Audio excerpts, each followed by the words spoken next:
जन्म से मृत्यु तक के सफ़र का नाम ही है ज़िंदगी, और इस ज़िंदगी को सफल बनाने का सिर्फ एक ही मंत्र है, सर्विस बिफोर सेल्फ, या कहो सेल्फलेस सर्विस। यूपीएससी आपको मौका देता है लोगों की ज़िंदगी में जानने का, लोगों की हिस्ट्री को पढ़ने का, उनकी समस्याओं को समझने का, और ना ही सिर्फ समझने का बल्कि सुलझाने का भी। I aspire to be an IAS officer.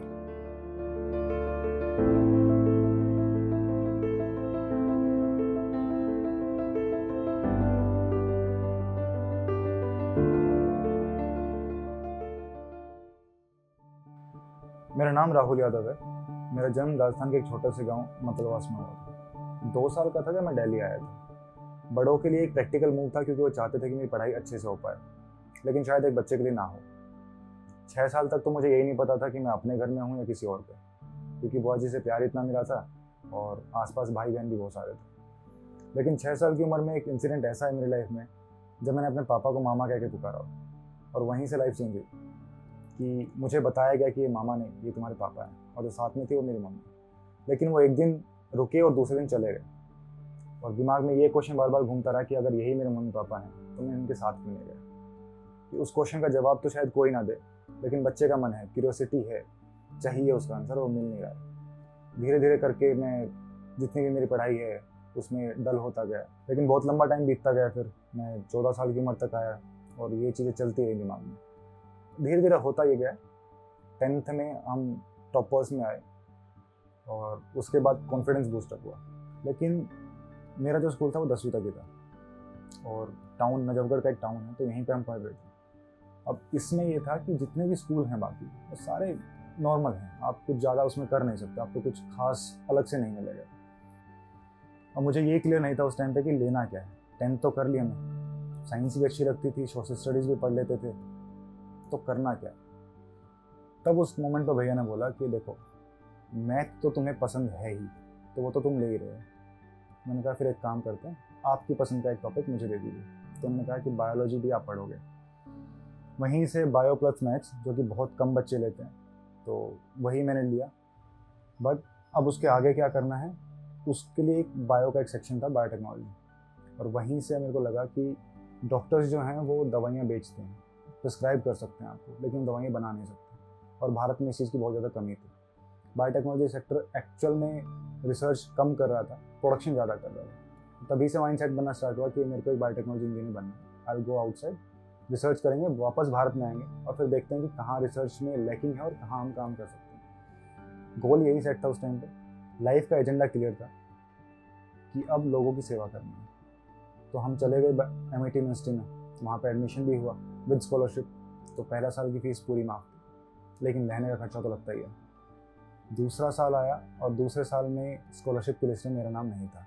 तो उस दौरान हुआ ये कि स्कॉलरशिप से मेरा नाम तो हटा ही हटा, साथ साथ में घर का जो बिज़नेस चल रहा था वो भी ठप हुआ, और इतना डाउन हुआ घर पे कि पापा को मेरे को डांट मारनी पड़ी कि तुम लोग पढ़ाई नहीं कर रहे हो, तुम लोग सब बर्बाद कर रहे हो। शायद हो सकता है कि पापा की डांट काम कर गई हो। तभी से मैंने ये सोचा कि पता नहीं कितने ज़्यादा बच्चे होंगे ऐसे जिनका पोटेंशियल मेरे से बहुत ज़्यादा है, लेकिन शायद सिर्फ और सिर्फ पैसे की वजह से वो पढ़ाई छोड़ के कुछ और काम कर रहे होंगे। हो सकता है वो मजदूरी कर रहा हो सकता है वो सब्जी बेच रहा हो। तो ऐसा क्या है अपनी अर्थव्यवस्था में? तो वो डेली का न्यूज़पेपर पढ़ना कि हमारी अर्थव्यवस्था ख़राब है, मेरा कॉलेज छोड़ के घर पे बैठना पैसे की वजह से, और इट्स ऑल अबाउट इकोनॉमिक्स। तो मेरे को ये लगा कि ऐसा क्या है, क्या कुछ कर सकता हूँ मैं कैसे किसी और की लाइफ में इम्पैक्ट कर सकता हूँ। क्योंकि अगर अपनी लाइफ पे फोकस करूँगा तो शायद एक की लाइफ को इम्पैक्ट करूँगा, लेकिन अगर दूसरों की लाइफ को फोकस करूँगा तो शायद बहुतों की लाइफ को इम्पैक्टफुल बना पाऊँगा, और शायद बाई चांस मेरी लाइफ किसी के लिए यूज़फुल हो जाए। तो वहीं से सोचा कि अब मेरे को इकोनॉमिक्स ऑनर्स करना है। वहाँ से बायोटेक्नोलॉजी छोड़ के सीधा हिंदू कॉलेज में एडमिशन लिया। हिंदू कॉलेज में 3 साल हमने अपनी इकोनॉमिक्स की। तो इकोनॉमिक्स जब पढ़ते थे तो डेवलपमेंट इकोनॉमिक्स ज़्यादा अच्छे से पढ़ाई जाती है वहाँ पे, एग्रीकल्चर इकोनॉमिक्स कम पढ़ाई जाती है। लेकिन वही कहते हैं ना कि मैं तो हूँ तो गाँव का बच्चा ही, तो एग्रीकल्चर में ज़्यादा फोकस करता था कि मैडम इतना कुछ हो चुका है फिर भी ऐसा क्यों, हमारे फार्मर्स ऐसे क्यों हैं, हमारे जो लेबर क्लास है वो ऐसे क्यों है। और वही क्वेश्चंस शायद टीचर्स को भी हिट करते थे कि तुम किताबों पे फोकस क्यों नहीं करते हो। तो फिर से वही ग्लिच रह गया कि मैं इकोनॉमिक्स में बहुत अच्छा नहीं कर पाया। ग्रेजुएशन में मेरा कुछ खास ऐसा नहीं कि 90% मार्क्स है, जस्ट 60%। कॉलेज के सीनियर ने मेरे को बोला कि भाई एनसीसी ले लो, चेहरा भी अच्छा है, लंबे भी हो। पूछा कि क्या कर सकते हैं फिर एनसीसी में, होगा क्या? कि तुम अच्छा सब कुछ है तुम्हारे पास, अच्छा पढ़ते हो, तो क्यों ना डिफेंस फोर्स ज्वाइन कर लो, देश की सेवा ही करनी है तो ये भी एक जरिया ही है उसका। तो मुझे लगा बात तो ठीक है। गया, इंटरव्यू दिया और मेरा सिलेक्शन हो गया एनसीसी में। पहली बार जो पहला साल था तो मैं एक तरीके से मिस्चीवियस बॉय की तरह काम करता था। मेरे बाल बड़े थे, बिल्कुल नहीं कटाए कभी। रैंक में जब फाइल्स रखते हैं तो फाइल के बीच में खड़ा होता था, तो किसी को भी छेड़ देता था और वो हंसता था। फर्स्ट ईयर के बाद एनसीसी का लीडर चूज़ करने की बात आई तो मेरे सीनियर्स ने मुझ पर भरोसा दिखाया। इवन दो मैं क्लास में बहुत कम जाता था, इवन दो मैं बाल भी नहीं कटाता था, लेकिन उनको शायद आइडियाज़ की वैल्यू थी कि जिस तरीके से मैं लोगों से कनेक्ट करता हूँ वो इम्पोर्टेंट था, या फिर जो मैं उनको आइडिया प्रोवाइड करता था वो इम्पोर्टेंट था, जो भी उनके दिमाग में रहा। तो उन्होंने मुझको सीनियर कहा कि तुम आज से सीनियर रहोगे यहाँ पे। फिर भी मैंने क्वेश्चन किया कि बहुत सारे बच्चे हैं, बहुत सारों की पोटेंशियल मेरे से ज़्यादा है, वाई मी? और मैं अपने आप को क्या जवाब दूँ जब दूसरे वाले की ड्रिल मेरे ज़्यादा अच्छी है? इसका रीज़न सिर्फ बार बार अपने आप से क्वेश्चन करने का ये था कि पोटेंशियल तो सब में अच्छी है, पोटेंशियल तो सब में है, लेकिन शायद हो सकता है किसी को दिखाने का मौका ना मिल रहा हो, और अगर वो मौका मुझे आज मिला है तो क्या मैं इस मौके को किसी और को दे सकता हूँ? उसके बाद जब रिस्पॉन्सिबिलिटी ली तो ऐसे ली कि बाल साफ़ हो गए, दाढ़ी साफ़ हो गई, बिल्कुल क्लीन शेव में घूमते थे, बाल बिल्कुल चपटे से करा के, ऐसे छोटे छोटे बाल करा के। बट हाँ, अच्छा लगा क्योंकि डिसिप्लिन लाइफ हो गई। आप सुबह सुबह डेली उठ रहे हो, शेव कर रहे हो, जा रहे हो तो पीआई स्टाफ मिलता है आपको, कई बार कोमोडोर सर मिलते हैं, कई बार ब्रिगेडियर सर मिलते हैं, इनसे आप डील कर रहे हो तो डायरेक्टली आपको इनसे बात करने का तरीका समझ में आता है, इनका काम करने का तरीका समझ में आता है। ये समझ में आता है कि भारत को एक्चुअल में अगर भारत के बॉर्डर्स को किसी की ज़रूरत है तो कैसे बच्चों की ज़रूरत है। और काफ़ी लंबे तौर पे जब आप उनसे बात करते हो तो आपको ये भी समझ में आ जाता है कि वो इंसान भी आपके ऊपर कुछ ट्रस्ट दिखा रहा है। And he was a bit confident on me कि तुम जाओ आराम से पहुँचो, एनसीसी का सी सर्टिफिकेट मिल जाएगा तुमको, सी सर्टिफिकेट दिखाओ, तुम्हारी डायरेक्ट इंटरव्यू होगा, तुम आराम से क्लियर कर लोगे। लेकिन फिर वही बात, फिर आपको ग्लिच होता है कि भाई पोटेंशियल है तो क्यों ना एग्ज़ाम क्लियर करके जाएं। एनसीसी की सिंपल एंट्री मिले, क्या पता बहुत ऐसे हैं जो एग्ज़ाम की रेस में बैठे हैं और ना कर पाएँ तो बाद में मुझको गाली देंगे कि भाई इनको तो सी सर्टिफिकेट था, सीधा पहुंच गया है, इसको क्या फ़र्क पड़ रहा है, तो एग्ज़ाम दे के ही जाएंगे। एफकेट का एग्ज़ाम क्लियर किया, 2016 का पहली बार दिया था, 16 की फरवरी, 16 की नवंबर, 17 फरवरी, लगातार जो भी एग्ज़ाम्स आए एफकेट के 4-5 बार लगातार क्लियर हुए। सीडीएस का भी एग्ज़ाम क्लियर हुआ, हालांकि फर्स्ट टाइम नहीं हुआ था, तो जब सीडीएस दूसरी बार दिया तो क्लियर हो गया। अब बारी आई एसएसबी की, एसएसबी में पहुंच तो गए, लेकिन ये फिर थोड़ा डिफिकल्ट था क्योंकि यहाँ तक आते आते मुझे पता चल चुका था कि मुझे प्रॉब्लम है, और वो प्रॉब्लम थी मस्कुलर एट्रोफी की। हाथ में थोड़ी बहुत कंपन हो जाती है, कई बार आप चलते हो तो मसल्स में क्रैम्पिंग आप भी फेस करते होगे, बट कभी कभी जो ज़्यादा जिम कर लेते हो तो दिखती है, लेकिन मुझे वो थोड़ा सा ज़्यादा दिखती है, नॉर्मल से थोड़ा हट के ज़्यादा। हॉस्पिटल गया, चेकअप कराया कि भाई क्या है, प्रॉब्लम क्या है एक्चुअल में। दुनिया में जितनी भी जहान की बीमारियां हो सकती हैं पोटेंशियली एक इंसान के अंदर, सबका टेस्ट कराया, उनमें से कुछ भी नहीं। अब और ज़्यादा टेंशन हो गई कि ऐसा क्या है भाई जो कुछ भी नहीं है, और इतनी ज़्यादा प्रॉब्लम जो डॉक्टर्स नहीं ढूंढ पा रहे हैं, मतलब कोई ऐसी बीमारी तो नहीं जिसका कोई इलाज ही ना हो। फिर करके दिमाग में एक इमेज बना ली कि my life is going to be end अगले 2-3 साल के अंदर अंदर। एक सबसे बड़ा सपना था बायोटेक्नोलॉजी इंजीनियर बनने का, बायोटेक इंजीनियर, वो इकोनॉमिक्स की वजह से छूट गया। फिर जब इकोनॉमिक्स ऑनर्स ली और जब सीडीएस की तैयारी की तो अब जो था आपकी खुद की हेल्थ इश्यूज़ की वजह से वो छूट गया। तो अब लाइफ में क्या, आप सेम क्रॉस रोड पे, आपके पास कुछ भी नहीं है, आसपास के सारे लोग नेगेटिव हैं आपके बारे में कि एग्ज़ाम क्लियर कर लिया लेकिन गया तो कहीं नहीं ना, वहीं 0 का 0 है। अब इसमें ये था कि आपके पास नौकरी नहीं है, घर की कंडीशन कुछ बहुत ज़्यादा अच्छी तो है नहीं, तो आपको नौकरी तो चाहिए, क्योंकि यूपीएससी कई बार ऐसा भी खेल खेलती है आपके साथ कि आप 3 साल 4 साल 5 साल 8-8 साल तक बैठे रहते हो और फिर उसके बाद भी जॉब कोई हाथ में होती नहीं है। आप खुद के ड्रीम के पीछे भाग रहे होते हो, लेकिन आपके मम्मी, आपके पापा, भाई बहन, इन सब के ड्रीम से आप पानी फेर चुके होते हो। तो मुझे लगता है कि शायद मुझे ये तो हक नहीं था कि मैं अपने ड्रीम के पीछे भागते भागते सबके ड्रीम्स को खराब कर दूँ। तो फिर मैंने एसएससी की तैयारी स्टार्ट की as a plan B option. 2017 में मैं बाहर निकला, घर के बाहर अपना एक सेटअप बनाया एक दोस्त के साथ बैठ के कि भाई ठीक है हम यहाँ पढ़ेंगे और यहीं से अपनी तैयारी करेंगे। हालांकि 2016 में भी एसएससी का एग्ज़ाम दिया था, लेकिन प्री भी क्लियर हुआ था, बट कहते ना कि थोड़ा सा हवा में थे कि CDS करना है हमको, बेल्ट की जॉब चाहिए, सिविल तो चाहिए ही नहीं हमको। तो उस बार क्लियर नहीं कर पाया, मेंस नहीं कर पाया मैं। लेकिन 2017 में मैं बहुत एक्टिवली अपना कि हाँ अब तो भाई SSC करना है, क्योंकि बेल्ट की जॉब तो आपको मिल नहीं सकती। बेल्ट की जॉब मतलब आपकी कोई भी डिफेंस फोर्सेस में, दिल्ली पुलिस, CISF डिफेंस, कुछ भी नहीं जा सकते हो आप। तो देहाती लैंग्वेज में उसको बेल्ट की नौकरी बोल लेते हैं। अब SSC करना था, तैयारी स्टार्ट की, दबा के तैयारी स्टार्ट की। प्री क्लियर हुआ, मेंस क्लियर हुआ, रिटन दे के आए, डिस्क्रिप्टिव दे के आए, बट फाइनल मेरिट लिस्ट में नाम नहीं आया। और ये बात है मार्च 2018 की। और यहाँ से ये था कि अब ये भी क्लियर नहीं हुआ तो फिर क्या करें। तो थोड़ा सा और नेगेटिव हो गया दिमाग की, यार गलत हो रहा है, मेरिट लिस्ट में यहाँ तक पहुँच के तुम नहीं कर पा रहे हो। और फिर रीज़न पता चल रहा है कि मैथ्स के थोड़े से मार्क्स कम रह गए, और उसका रीज़न घुमा फिरा के कहीं ना कहीं आपका स्ट्रेस लेवल है, जो कि थोड़ा सा इंक्रीज़ होता है और आपका पोटेंशियल डिक्रीज हो जाता है। अब टेंशन ज़्यादा हो रही थी कि कहीं ना कहीं ये डिजीज़ जो है मेरे को मेरी पढ़ाई में भी इम्पैक्ट कर रही है। अब उस पोटेंशियल का क्या करूँ कि नौकरी नहीं लग सकती, जो करना चाहता हूँ कर नहीं पा रहा हूँ, पढ़ने के लिए बैठ रहा हूँ पढ़ नहीं पा रहा हूँ, बिना पैसे की कुछ चीज़ चलती नहीं है। लोगों की लाइफ को इम्पैक्ट करना है, कहीं ना कहीं किसी सीट पे पहुंचना पड़ेगा, कुर्सी पे बिना बैठे तो काम होगा नहीं, और कुर्सी बहुत दूर है। तो मैं दिल्ली छोड़ के मैं गाँव चला गया।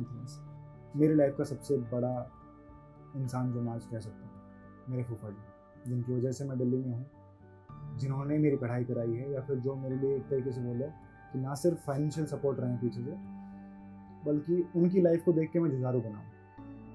बहुत पहले बचपन से ही मैंने इसको शिक्षा दी थी, बेटे मन के हारे हार है, मन के जीते जीत। तो मन में एक हमेशा जीत की उम्मीद रखो, सपने पालो जीवन के, मायूसी कभी अपने पास मत आने दो। जब तक जिंदा है तब तक तो जिया जाए। इस कोट के साथ मैं 2018 में दिल्ली वापस आया। दिल्ली वापस आते ही मैंने घर पे बोला कि मेरे को कोचिंग स्टार्ट करनी है, UPSC की तैयारी फिर से स्टार्ट करनी है, लेकिन इस बार थोड़ा स्ट्रेटेजिक वे में। आते के साथ कोचिंग स्टार्ट की, IAS निर्माणा अकेडमी है तिलक नगर में, वहाँ ज्वाइन किया। ये मेरा पढ़ने का स्टडी टेबल है, जो मैं दिन में पढ़ता हूँ, पढ़ाई करता हूँ अपनी। रैक है 4 इसलिए क्योंकि UPSC की तैयारी करते टाइम आपको होता है कि कोई भी चीज़ 4 बार पढ़नी पड़ती है। तो मैं पहली रैक को रखता हूँ जो एक बार पढ़ चुका हूँ, फिर दूसरी बार, तीसरी बार, चौथी बार, इसी तरीके से सेट कर रखा है उसको। किताबें सारी आंखों के सामने रहें, इसीलिए मैं इस तरीके से उसको जचाने की कोशिश करता हूँ। बेड यहीं पर है। बेड का रीज़न ये है कि जब मेरे को दोपहर में सोना होता है तो मैं यहीं पे सो लेता हूँ। 1-1.5 घंटे की नींद आप निकाल सकते हो आराम से। फैसिलिटीज़ ज़्यादा नहीं है, कूलर नहीं है, सिर्फ एक पंखा है, क्योंकि पढ़ाई तभी अच्छी होती है जब आप परेशानी में होते हो। ये रैक मेरे लिए है, रात को जब मैं पढ़ता हूँ तो लैंप ऑन करके यहाँ पे कोने में पढ़ लेता हूँ। जो इतनी सारी बुक्स लगा रखी हैं, एक्चुअल में मेरे से पहले मेरे भैया ने भी तैयारी की थी UPSC की, तो काफ़ी सारी तो उनकी किताबें भी हैं, गाइडेंस उनका भी मिला था। बाकी जो मेरी खुद की किताबें हैं वो ये वाली, लक्ष्मीकांत, इंडियन पॉलिटी, जो मोटी मोटी किताबें मोटा मोटी बताते हैं कि भाई ये तो आपका धर्म ग्रंथ तरीके से हैं, वो ये किताबें हैं। स्टार्टिंग में काफ़ी बार ऐसा भी हुआ था कि UPSC के जो कोचिंग सेंटर्स होते हैं वो अपनी नोट्स पकड़ाते हैं, तो जो नोट्स दे रहे हैं वो ही पढ़ रहा होता हूँ। और 1-2 बार लगा कि वो नोट्स में थोड़ा शायद कमी है कुछ। बाद में धीरे धीरे करके पता चला कि it's not about reading more, it's about reading one thing again and again. तो उसके बाद से बहुत सारी छाटनी कर चुका हूँ इस बार, तो बस 4-5 किताबें बची हुई हैं, उसके अलावा NCERT, बस उतना है। लॉ ऑप्शनल मेरा सेट था, तो पहले से ही सेट था, तो लॉ ऑप्शनल मेरे पास क्लियरिटी थी कि लॉ ऑप्शनल करना है। उसके बाद जैसे जैसे आप तैयारी करते गए धीरे धीरे करके आ गए, तो हिकअप्स दोबारा स्टार्ट हुए। आपकी लाइफ आपको चैलेंजेस थ्रो कर रही है, आप बैठ के पढ़ रहे हो, पढ़ा नहीं जा रहा है, घर पे नहीं पढ़ पा रहे हो, कोचिंग में नहीं पढ़ पा रहे। देन आई डिसाइडेड कि ओके ठीक है, लाइब्रेरी ज्वाइन करते हैं, उसके बाद वहाँ पर पढ़ाई करेंगे। सेम लाइब्रेरी जहाँ बैठा हूँ, इस लाइब्रेरी में 2018 में ज्वाइन किया, और तकरीबन एक होम की तरह था मेरा। घर से कोचिंग, कोचिंग से घर, घर से फिर लाइब्रेरी, सिर्फ यही डेली रूटीन। इस डेली रूटीन के अंदर भी ऐसा था कि आप पढ़ तो रहे हो, लेकिन एफिशिएंसी अभी भी नहीं है। आप उस लेवल तक की स्ट्रेटेजी अभी नहीं बना पाए, उस लेवल तक की आपकी तैयारी नहीं है कि आप UPSC के लिए कर जाओगे। 2018 के एंड तक आते आते एक क्लैरिटी थी शायद कहीं कि यहाँ पे फिर से मार हो जाएगी, ना तो UPSC क्लियर होगा, ना ही स्टेबिलिटी होगी। 2019 में मैं 24 साल का होने वाला था, और जब आप 24 साल के हो रहे हो और फिर भी आप स्टेबल नहीं हो लाइफ में, अपने पैरों पर नहीं खड़े हो, नॉर्मल अर्निंग लाइफ आपको चाहिए तब तक। और ऐसी फैमिली जहाँ पे लोअर मिडिल क्लास फैमिली हमारी है, वहाँ पे ये सब कुछ अगर आपके पास नहीं है तो प्रॉब्लम है। साथ साथ मेरे दोस्त थी एक जो भी तैयारी कर रही थी यूपीएससी की, तो उसको भी स्टेबल होना बहुत इंपॉर्टेंट था कि अगर गलती से ऐसा चांस बनता है कि हमें लाइफ में ऐसा सोचना पड़े कि दोनों को साथ रहना है या फिर मैरिज का कोई प्रोग्राम बनता है, तो we have to be stable, at least one person has to be stable. तो मुझे लगा कि वो एक पर्सन मैं क्यों ना हूँ। 2019 के दिसंबर में बैंक का एग्ज़ाम निकला था, बैंक पीओ का। मैंने फिल किया और इनर वॉइस ये बोली थी कि बस भगवान इस बार ये क्लियर हो जाना चाहिए, बाद में देखेंगे कुछ आएगा। तो होपफुली लकीली वो एग्ज़ाम भी क्लियर हो गया। इंटरव्यू देने गया तो लगा कि यार क्यों ना यूपीएससी पे ही फोकस किया जाए, क्यों जॉब के चक्कर में पड़ रहा है। तो लगा शायद होगा या नहीं होगा, होगा नहीं होगा, बट फाइनली एग्ज़ाम भी क्लियर हुआ और जॉब भी लग गई। जुलाई 19 में मैंने जॉब ज्वाइन कर ली थी। एग्ज़ाम साथ साथ दिया लेकिन एग्ज़ाम क्लियर नहीं हुआ, यूपीएससी एग्ज़ाम क्लियर नहीं हुआ।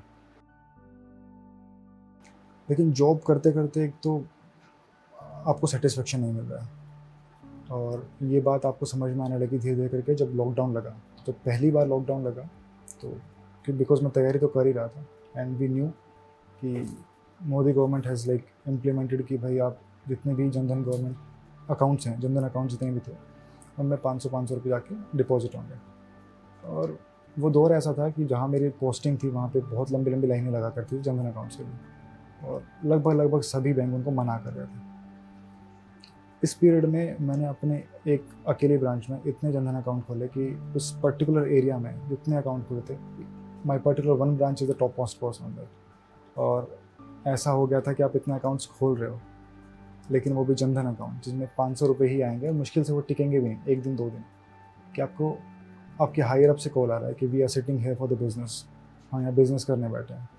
सोशल सर्विस प्राइवेट बैंकों का काम नहीं है, इट्स अप टू गवर्नमेंट, वो कैसे करेंगे। तो फिर यहाँ पे ये दिक्कत आई कि यार ये तो लाइफ का एजेंडा नहीं है। एक क्लैरिटी ऑफ थॉट आया कि ये तो मुझे नहीं करना था, अगर ये बिज़नेस है तो मुझे ऐसा बिज़नेस नहीं करना है, कि मेरी लाइफ लोगों के लिए है और लोगों के प्रति ही रहेगी, इसके अलावा कोई गोल ही नहीं है। बट बिकॉज एक स्टेबिलिटी चाहिए, क्योंकि साथ में कोई और भी हो सकता है। लेकिन 2021 या 2020 कहूँ कि एंड तक आते आते जिसके लिए मैं स्टेबिलिटी ढूंढ रहा था, वो इंसान भी लाइफ में नहीं था। अब जब ना तो इंसान लाइफ में है और ना ही मुझे जॉब सेटिस्फेक्शन मिल रहा है, तो फिर इस जॉब में मैं क्यों रहूँ। सब कुछ छोड़ छाड़ के यूपीएससी के लिए सोचा, लेकिन फिर से एक चेंज आया। 31 मार्च 21 एक रिज़ल्ट आना बाकी था एसएससी का, और वो 31 को ना आके वो आया 1 अप्रैल 2021 को। उस अप्रैल की शाम रिज़ल्ट था कि मैं रिकमेंड हो गया हूँ असिस्टेंट ऑडिट ऑफिसर के तौर पे। तो जिस चीज़ को मैंने अभी तक सिर्फ नेगलेक्ट करके सोचा था कि एक प्लान बी होगा, वो लाइफ में एक वेरी मच बिग बूस्ट और बिग कॉन्फिडेंस के तौर पे आया कि अब मेरे पास एक ऐसी बैकिंग है जहाँ पे you can back on. Civils की तैयारी करने की इस जर्नी में कई सारे मोड़ आए। कभी मैंने बैंक पीओ की तरफ देखा, कभी एसएससी की तरफ देखा, कभी घर की तरफ देखा। लेकिन ऐसा नहीं है कि यूपीएससी का जो लास्ट आपका ड्रीम है वो छूट गया हो। फिलहाल भले ही मैं AA सेलेक्टेड हो गया हूँ, लेकिन यूपीएससी की जो तैयारी है वो छोड़ी नहीं है, क्योंकि वो अल्टीमेट ड्रीम। जितने भी दुख देखे, जितना भी सुख देखे, जितनी भी जगह आज तक घूमा, जो भी पढ़ाई के अप एंड डाउन आए, वो सिर्फ एक पर्पज़ के लिए था, civils and civil servant. Civil servant बनना इम्पोर्टेंट है और बनकर लोगों की सेवा करना इम्पोर्टेंट है। जब तक वहाँ ना पहुँच पाओगे तब तक तो रुकने का नाम मुझे एटलीस्ट नहीं लेना है। और मेरी जर्नी अभी ख़त्म नहीं हुई है, बल्कि मेरी जर्नी आज स्टार्ट हुई है, क्योंकि मेरे पास बैक ऑन करने के लिए एक बहुत अच्छी जॉब है। तो इस मोटिवेशन के साथ मैं और अच्छे से यूपीएससी की तैयारी स्टार्ट करूँगा, ताकि अपने ड्रीम्स को और उन लोगों तक पहुँच पाऊँ जिनके लिए मैंने तैयारी स्टार्ट की थी।